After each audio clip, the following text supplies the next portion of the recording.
Most upside-down cakes miss the balance, but I want every bite to be half caramel apples and half fluffy sponge. So today, I'll show you how to make it with perfect layers. Start with the apples. Peel them, then slice them evenly. And yes, for this cake, you'll need at least 8 apples. Now, let's make the caramel base. Add the butter and granulated sugar to your cake pan and cook over medium heat. Don't rush this part and don't use high heat.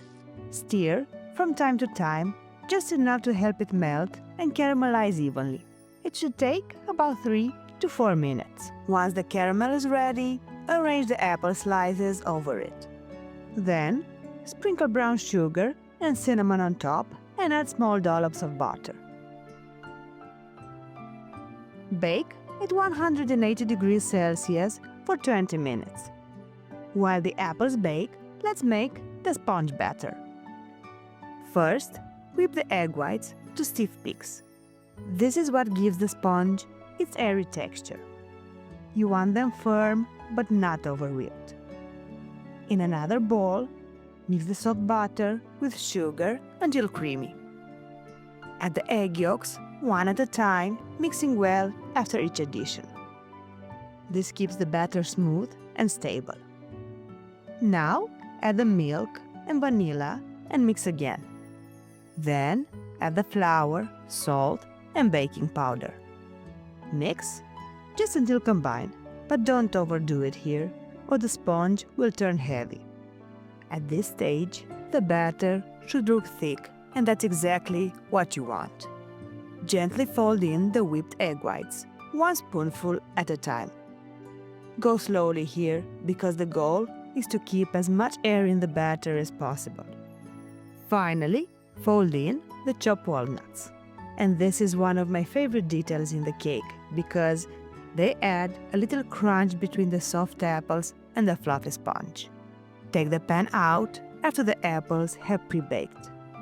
Pour the batter over the apples and spread it gently into one even layer.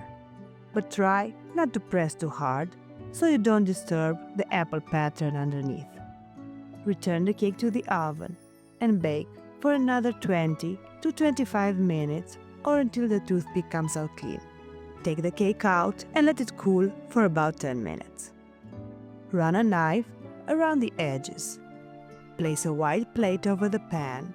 Hold both firmly and invert it in one confident move. Lift the pan slowly, and this is the payoff. Glossy caramelized apples on top and fluffy sponge underneath, with the layers exactly where they should be.